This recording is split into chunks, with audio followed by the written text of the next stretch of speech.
Buenas tardes a todos, mi nombre es María Fernanda Sierra Parra, soy estudiante del programa de licenciatura en lenguas extranjeras con énfasis en inglés de la Universidad Nacional Abierta de Distancia y el día de hoy tenemos con nosotros a la licenciada y señorita Juliana Díaz, licenciada graduada de la Universidad Industrial de Santander en el programa Español y Literatura. El día de hoy vamos a estarle haciendo algunas preguntas, 15 preguntas a la señorita Juliana acerca de la didáctica y cómo la podemos usar como herramienta dentro del proceso de educación. Entonces, señorita Juliana, muchas gracias por acompañarnos el día de hoy. Vamos a empezar con nuestras preguntas acerca de este tema para que podamos reflexionar un poco acerca de lo que es la didáctica y su buen uso dentro del proceso de enseñanza y aprendizaje. ¿Ok? Listo, Entonces, perfecto. señorita Juliana, la primera pregunta que tengo para usted es, ¿qué es la didáctica y cómo la llevas a cabo en el proceso de enseñanza-aprendizaje? Bueno, la didáctica viene a ser una disciplina que podemos utilizar en diferentes ramas de la educación, es decir, nos ayuda a los docentes a planear de manera estratégica cada uno de los aprendizajes de enseñanza-aprendizaje que se dan en el aula de clase, ya sea de manera virtual o de manera presencial. Se viene a usar en todos los implementos necesarios para la preparación de la clase. La didáctica se utiliza desde el primer momento que yo voy a pensar en el proceso de la clase, en la planeación. Siempre se debe planear cada uno de los elementos y cada uno de los procesos. Por ejemplo, el proceso de motivación, la entrega de los elementos de aprendizaje que se van a realizar y evidentemente la comprobación del aprendizaje, ese momento evaluativo que tiene que tener y debe tener cada una de las clases para verificar el aprendizaje o posibles dudas que el estudiante pueda tener. Ok, muchas gracias. Entonces, partiendo de este punto de la definición de didáctica, seguimos con la siguiente pregunta, que es, ¿qué elementos debe o tiene en cuenta usted, su persona, para diseñar el material pedagógico de sus clases partiendo desde la didáctica? Bueno, hay que tener en cuenta que uno debe conocer al grupo al cual se dirige. Entonces, cuando uno está reconociendo precisamente a un grupo de estudiantes nuevos, se hace un proceso en el cual uno va a reconocer las capacidades, habilidades y posibles dificultades que puedan presentar. Después de ese proceso de reconocimiento del aula de clase, se procede a hacer un proceso de andamiaje.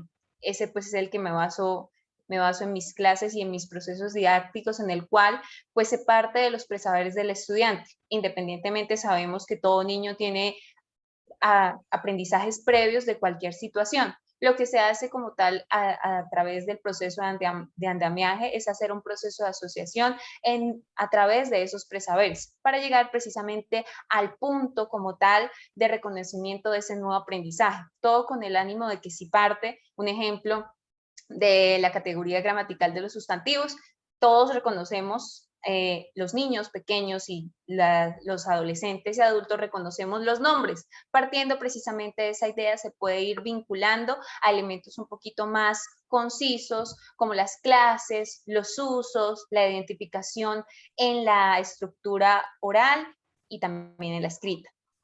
Ok.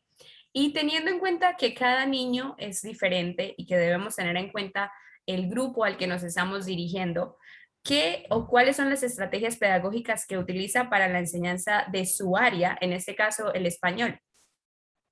Bueno, ya reconociendo el grupo, los estudiantes y la forma en que aprende cada uno de ellos es completamente diferente. Entonces, lo que para algunos funciona, para otros probablemente no va a servir de la misma manera. Es así que uno, de una u otra forma, tiene que manejar diferentes tiempos y diferentes procesos de aprendizaje. ¿A qué me refiero? Algunos estudiantes van a recoger las ideas de manera muy rápida, en cambio a otros les va a costar, les va a conllevar como tal un poco más de tiempo. Por eso, lo primero que se hace en un proceso de aprendizaje, en una clase, es primero motivar a los estudiantes y sobre todo establecer de que cualquier pregunta, así sea la más simple, viene a ser interesante para la clase, viene a ser como tal ideal para resolver y reafirmar cualquier duda que nosotros tengamos, generando precisamente ese ambiente en el cual el niño sienta de que el error no viene a ser como tal nada negativo, sino es un espacio de aprendizaje, se puede dar ese ambiente para que el niño se sienta confiado a través de juegos, canciones, que el adolescente se sienta confiado a través precisamente de elementos que sean compatibles con la edad, con el tiempo en el cual se está manejando. Entonces, las estrategias pueden variar a partir de la temática y también de la edad. Entonces, podemos manejar diferentes temáticas a través de juegos, de movimiento. Si se están aprendiendo diferente, digamos, los tiempos verbales, entonces se puede señalar a través de las acciones que ellos vayan ejecutando a través de juegos, se puede identificar el tiempo verbal en el cual se está manejando la acción.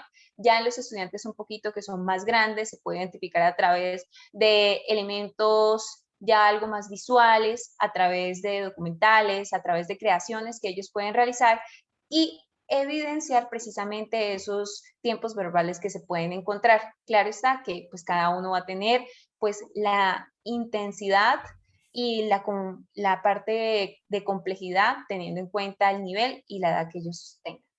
Claro, es entendible que no solo se maneja una estrategia en un aula de clase, sino diferentes estrategias, dependiendo del tema, de la edad y bueno, también del contexto en el que nos encontremos.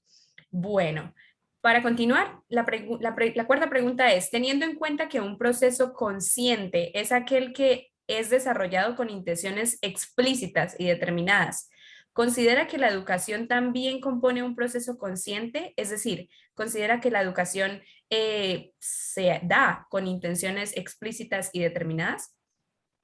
Se debe dar. No solamente cuando yo estoy en el aula de clase, partiendo de grado primero a grado 11 o ya a personas ya universitarias, hay que establecer cuál es el propósito en el cual se va a desarrollar esa clase. Señalarles precisamente que si vamos a reconocer verbos, vamos a reconocer la idea principal, vamos a reconocer el objetivo que viene a decirnos el texto, vamos a identificar si las preguntas van a ser literales, inferenciales o valorativas. El proceso de educación y el proceso de aprendizaje debe ser consciente por parte del docente, que tiene que hacerlo evidente, y el estudiante para reconocer y saber cuál es el propósito del cual se encuentra allí, o si no, precisamente va a caer en desviarse, en distraerse con facilidad, y esto no solamente afecta a los niños, sino también nos afecta a los adultos. Cuando no conocemos el propósito de algo, simplemente vamos perdiendo el interés en dicho proceso.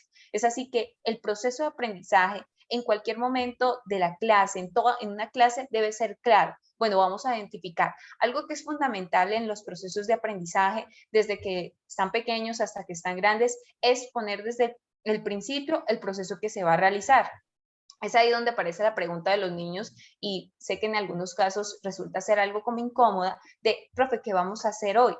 Claro, o sea, ellos deben conocer el propósito de dicha clase, de dicho momento de aprendizaje para estar pendiente de cada esos momentos. Entonces, es fundamental que nosotros generemos y evidenciemos el propósito para que ellos sean conscientes de lo que nosotros queremos aprender y lograr en ese encuentro. Claro, es cierto. Y es cierto también que al no tener un objetivo claro, el docente, tanto los docentes como el estudiante, puede caer en una pérdida del objetivo, en un desinterés y en simplemente no obtener nada luego del proceso que se realiza. Vamos a continuar con, ¿considera importante el uso de los diferentes componentes de la didáctica, tales como el problema, el objetivo, el contenido, el método, la forma, el medio y evaluación dentro del proceso educativo y la planeación de su clase? Bueno, yo creo que desde el primer momento en que nosotros nos enfrentamos como tal a la planeación de una clase, todos estos procesos se ven evidenciados. Y cuando estamos en la ejecución de la misma, se ven necesarios. Muchas veces pasa de que el docente, por avanzar en los diferentes temas, temáticas que se están tratando, pues se llega al punto que se va a desarrollar. Pero muchas veces pues no consideramos que los estudiantes vienen de estar trabajando diferentes temáticas que se puede como tal desviar de lo que se está presentando en el ahora de que entró el nuevo profesor. Entonces, por eso es importante que cada uno de los momentos sean muy claros, animar a la clase, ya sea por medio, en parte, digamos, una narración, cuando pues estamos enseñando el español como lengua extranjera, presentar una canción, algo precisamente que vaya todo guiado a un punto en particular. Entonces, como ya había señalado, el momento de la clase debe ser un momento en el cual lleva al estudiante a reconocer y a aprender esos elementos que son necesarios y ese objetivo para el cual se hizo esa clase. En las instituciones se hacen los procesos de manera lineal, es decir, una clase va ligada con la otra precisamente para lograr que se comprenda una temática de un mayor tamaño. Por ende, es que nosotros debemos hacer procesos en los cuales el estudiante reconozca que ese tema, que esos elementos ya fueron tratados. Entonces están los procesos de motivación, luego están los procesos en los cuales se van a vincular nuevos saberes y por ende algo fundamental que debemos evidenciar en la clase es la evaluación, es el proceso donde nosotros vamos a identificar si el estudiante ha logrado comprender o es necesario reforzar estos saberes en un siguiente encuentro. Ok, perfecto. Muchas gracias. Es cierto que en muchas instituciones o muchos docentes restan importancia a algunos de estos elementos porque creen que son sosos, anticuados, aburridos, pero muchos de ellos no dan cuenta o no se dan cuenta de que pueden hacer uso de estas herramientas de una forma más actualizada, más innovativa y producen buenos resultados dentro del grupo. Entonces es importante hacer uso de estas herramientas, como usted lo plantea. Vamos a continuar con cómo cree que un docente puede encontrar el método correcto para enseñar a sus estudiantes, teniendo en cuenta que cada uno de ellos es un sujeto totalmente diferente, como usted ya anteriormente lo planteaba. Bueno, yo creo que este viene a ser, desafortunadamente, uno va a ir reconociendo y aprendiendo.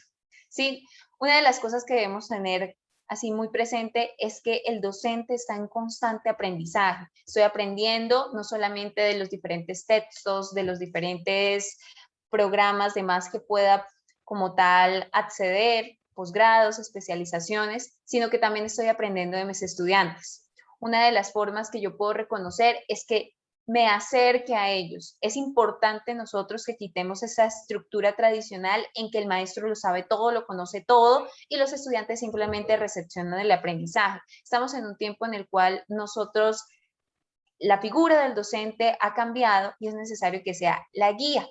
Es decir, el guía que va a ayudar a que se comprenda de mejor manera, que pueda entender cada uno de los procesos. Y eso es algo muy notable cuando un docente, en vez de ser esa figura que todo lo reconoce, todopoderoso, se convierte en un guía, viene a facilitar el aprendizaje, puesto que el estudiante está buscando comprender y no está buscando equivocarse. Entonces, la manera en que reconocemos cuál es la mejor forma de didáctica, de metodología que debemos aplicar en el aula es reconocer primero que el estudiante no es menos que nosotros, sino que nosotros somos el camino para que ellos vayan perfeccionando habilidades y capacidades que tienen ahí, pero que deben como tal trabajar para que salgan a resaltarse por completo. Algo muy valioso que menciona es reconocer que el estudiante no es menos que nosotros y que no es un espacio vacío o una caja vacía, sino que también puede aportar al desarrollo de la clase y al desarrollo del aprendizaje. Es muy importante. Bueno, a continuación tendremos otras preguntas que son un poco más teóricas. La segunda, pues la séptima pregunta de esta entrevista es, ¿qué es una ciencia para usted? Vemos que se abre mucho debate alrededor de la educación acerca de si es una ciencia o no. ¿Qué es para usted una ciencia? Bueno, partiendo precisamente de la definición clara de ciencia, se conoce como un conjunto de conocimientos que están vinculados a un saber en particular. Entonces, eso se reconoce como una ciencia. Entonces, todos esos saberes van vinculados con un propósito afín. Ok, bueno, muchísimas gracias. Y ahora, ¿qué entiende o qué se entiende por educar?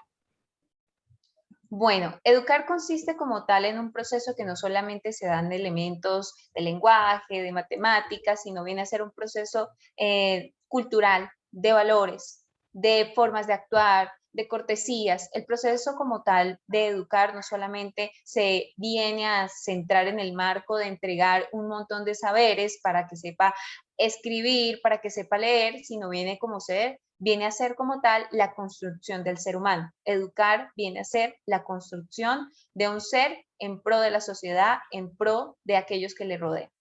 Ok, bueno. Y partiendo de ese concepto de educar o de lo que se entiende por educar, ¿qué características cree que debe tener un docente o que debe poseer un buen docente? Bueno, yo creo que un buen docente debe siempre estar abierto al aprendizaje, debe estar constantemente abierto a aprender de su entorno, de los estudiantes, reconocer que el contexto de cada uno de los estudiantes es diferente, lo cual hace que su proceso de aprendizaje sea diferente. Asimismo, debe ser un docente que, o sea, puede ser que este concepto, este término, perdón, suene algo repetitivo, pero debe ser empático. Cuando nosotros no tenemos empatía, pues probablemente no vamos a reconocer las dificultades que tiene el otro, simplemente vamos a señalar que no tiene los ánimos, que ha decaído, que simplemente tiene pereza, que pues son frases que simplemente van a enfrascar a aquellos estudiantes que pueden tener problemas familiares, dificultades de otro tipo, que muchas veces no se atienden y que es lo que está impidiendo el proceso de un estudiante. Asimismo, un docente debe estar como tal abierto al cambio.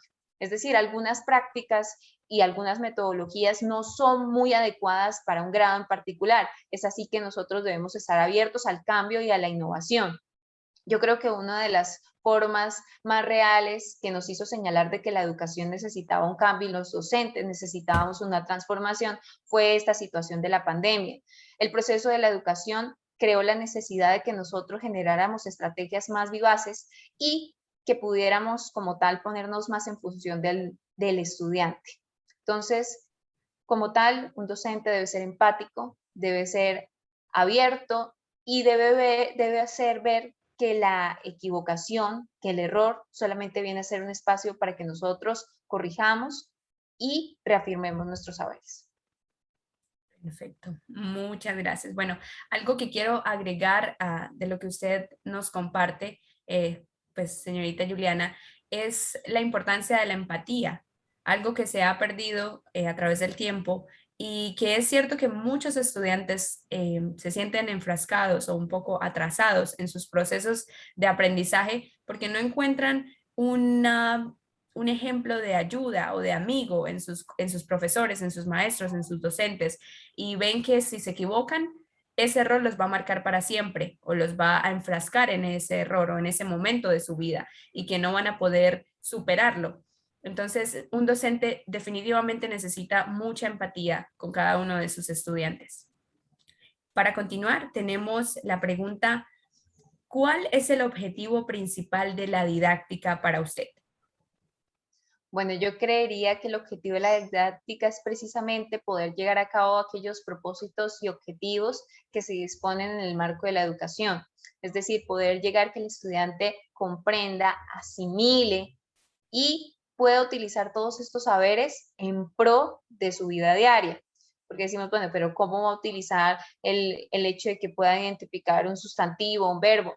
El hecho es que está identificando y esa habilidad, esa capacidad la puede poner en pro de su diario vivir, clasificar, observar, reconocer, distinguir. Son esas habilidades y capacidades que realmente nosotros estamos enseñando a fondo. También la idea es que esos aprendizajes, como ya estaba señalando, vengan a ser eficaces. Además de que se genere como tal una persona que sea integral, que pueda reconocer los diferentes saberes y aplicarlos en su diario vivir y nutrir precisamente ese vivir en el cual pues él se encuentra. Ok, claro que sí. Y bueno, al finalizar su clase, ¿qué es lo que espera de sus estudiantes? ¿Espera eh, que a través de esa didáctica haya alcanzado algún propósito, algún objetivo? ¿Qué espera de sus estudiantes? Bueno, el propósito es que puedan haber comprendido lo que allí se habló, la temática, que hayan podido como tal poder reconocer y poder comprender precisamente este saber. Un ejemplo, nosotros estamos viendo precisamente elementos teóricos del poema y ya vamos a ejercer como tal a evidenciar ese proceso de aprendizaje. La forma de evidenciarlo no es que me diga que es un verso, que es una estrofa, sino que él pueda crearlo, claro está, uno tiene el proceso de guiarlo, de acompañarlo, pero sobre todo que él pueda establecer una estructura básica en este proceso creativo. Entonces, el fin de cada una de las clases es que los estudiantes, sin importar su edad, puedan comprender lo que allí se habló y que se vea evidenciado en sus creaciones, en sus producciones y precisamente en futuros procesos evaluativos. Así es, ok. Bueno, ahora, la siguiente pregunta es una pregunta un poco debatible, quizá un poco polémica. Todos esperamos que al finalizar de nuestra clase, como usted lo acaba de decir, nuestros estudiantes sean capaces de reproducir desde su perspectiva, desde su pensamiento, con su creatividad, lo que nosotros acabamos de impartirle, la información que acabamos de compartir con ellos. Ahora, ¿considera que el sistema de educación en Colombia le permite ser didáctico y alcanzar esos objetivos? Bueno, tenemos que considerar dos factores y hay una división muy clara entre instituciones privadas e instituciones públicas. Uno de los factores en contra que tienen las instituciones públicas es la cantidad de estudiantes que puede haber en un salón de clases. Entonces, ahí es donde se presenta la dificultad. La cantidad de estudiantes para un solo profesor lo puede superar. ¿A qué me refiero? Bueno, 45, incluso hasta 50 estudiantes en un salón de clase, impide que el proceso como tal se lleve a cabo a plenitud, debido a que en muchos colegios la cantidad de tiempo que se establece para un momento de clase son 50, una hora, pero muchas veces estos procesos y cuando son tantos estudiantes se desvían para tratar de normalizar y de apaciguar precisamente las diferentes distracciones que pueden haber en el aula de clase. Entonces ahí ya se viene a considerar el manejo del grupo, todos estos factores que se tienen que tener en cuenta, lo que muchas veces entorpece los procesos didácticos que se quieren llegar a desarrollar. Sí se pueden llegar a desarrollar, pero es un trabajo que es arduo y es un compromiso que cada docente debe tomar. En su contraparte se encuentran los colegios, las instituciones privadas que vienen como tal a recibir estudiantes con aulas de clase con menos estudiantes, 20, 25, 29, 30, pero son estudiantes en los cuales vienen a hacerse procesos de normalización, por así decirlo, que son más llevaderos, se hace un proceso un poco más integral, puesto que se hace un seguimiento un poco más arduo, ya que pues no son 6/6, sino es 2/6, no son 3/11, es un 11. Entonces yo creo que esa es la dificultad que en Colombia se presenta, que en las instituciones educativas públicas hay gran cantidad de estudiantes y pues cada docente no, lo supera e impiden este proceso didáctico. Claro, tiene razón. Otra dificultad muy evidente en la situación colombiana es que tenemos niños en muy diferentes contextos sociales. Podemos ver que en algún colegio público, voy a hablar desde los colegios públicos, en algún colegio público estamos en zona citadina, en medio de la ciudad, todos los estudiantes poseen un elemento tecnológico, pero también podemos ver colegios en la zona rural del país en los que la escasez es mucha y hay muchos elementos que no se pueden utilizar. Entonces, ahí entra a hacerse más difícil el uso de muchos elementos didácticos, como usted ya lo nombraba. Bueno, nuestra siguiente pregunta es, ¿cuál debe ser el proceso para estructurar la clase? Bueno, hay una estructura básica que uno puede partir de ella. Uno puede ser la motivación, el desarrollo y la conclusión. Eso podría ser como tal una estructura base y pues la conclusión vendría a ser como tal la verificación del aprendizaje. Pero esto viene a depender mucho del contexto de la población a la cual nos vayamos a dirigir. Si voy a dirigirme a unos niños del grado primero, segundo, hasta tercero, entonces yo puedo partir de un juego en el cual pueda controlar como tal al grupo en general. Ya con un grado un poquito más grande, puedo partir con una actividad que vaya directamente asociada con lo que se está trabajando, por ejemplo, hacer preguntas de lo que se trabajó en la anterior clase, cómo podemos relacionar esto, y ellos van precisamente identificando, y ahí uno hace un doble proceso, está identificando precisamente si se está reconociendo lo que se trabajó en la clase anterior.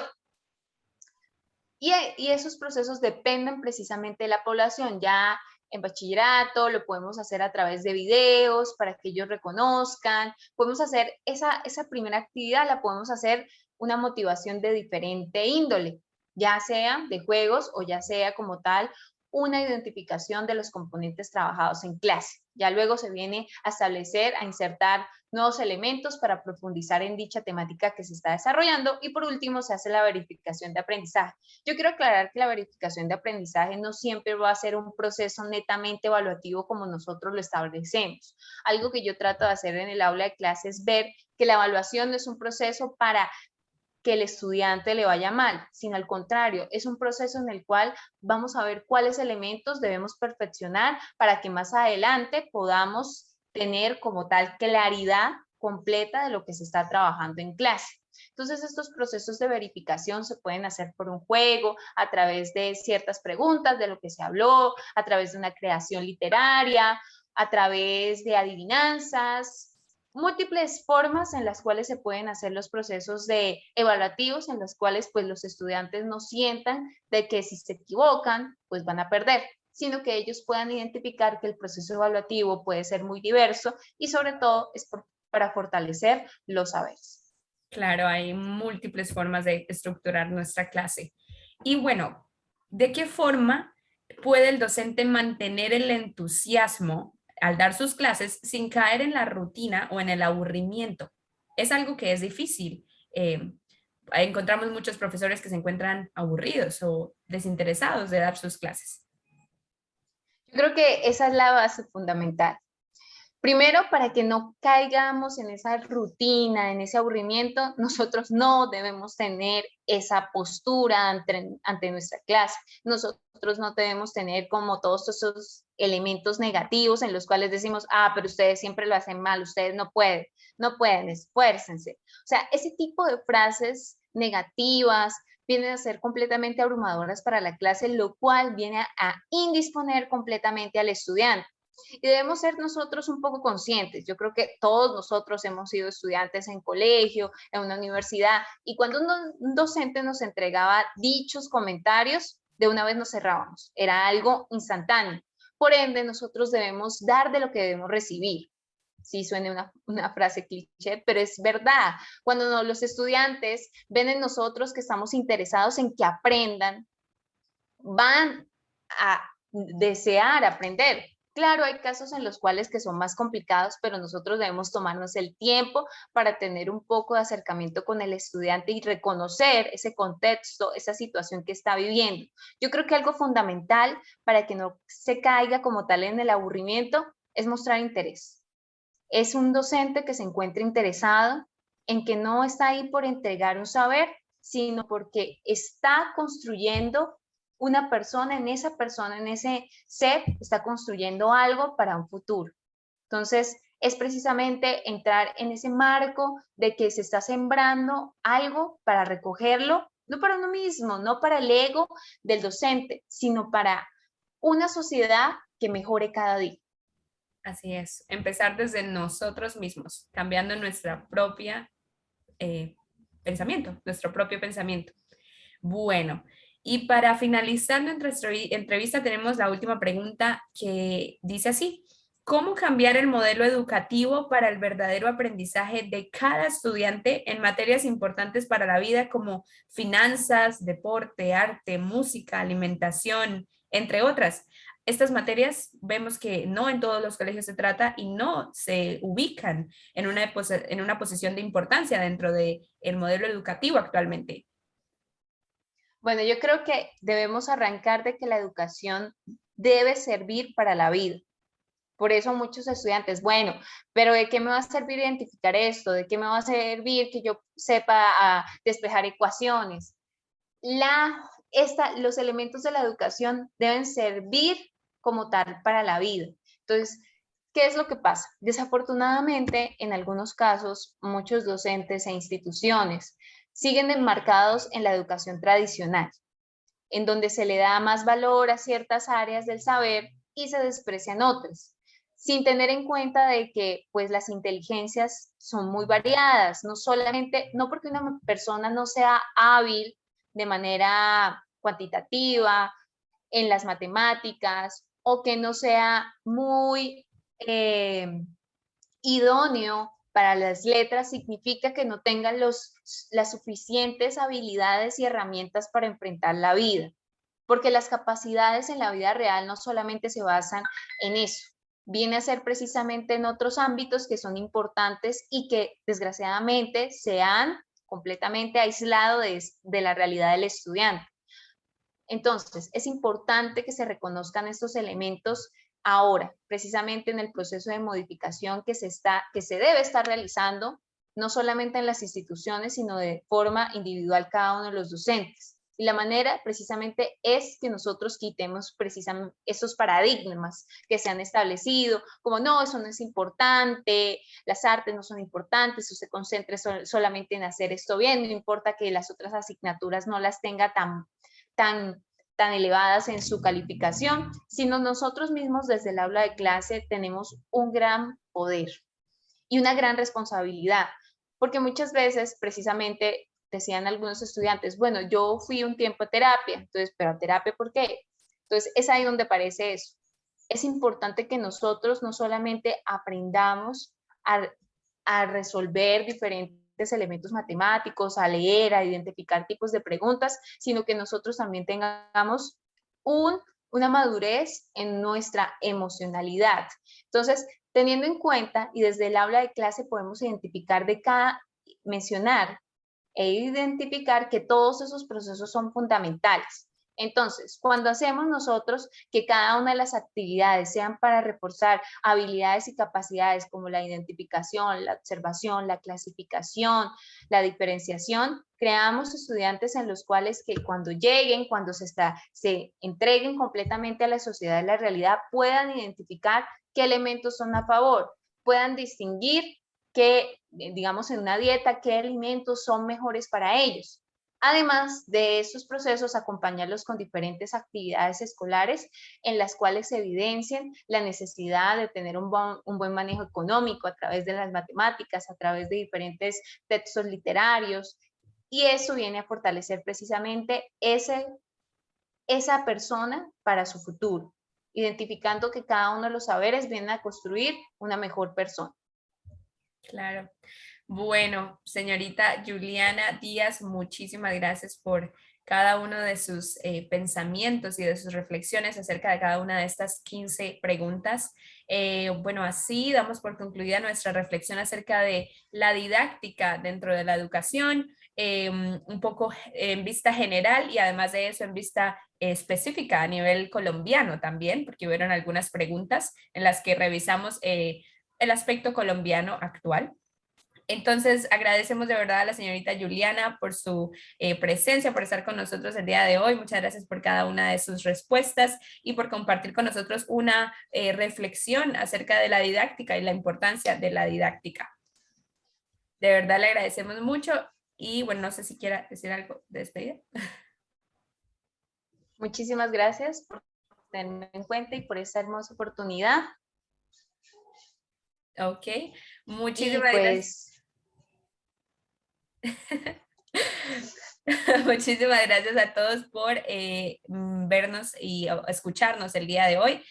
Así culminamos nuestra entrevista y agradecemos a todos que tengan todos un excelente día. Adiós.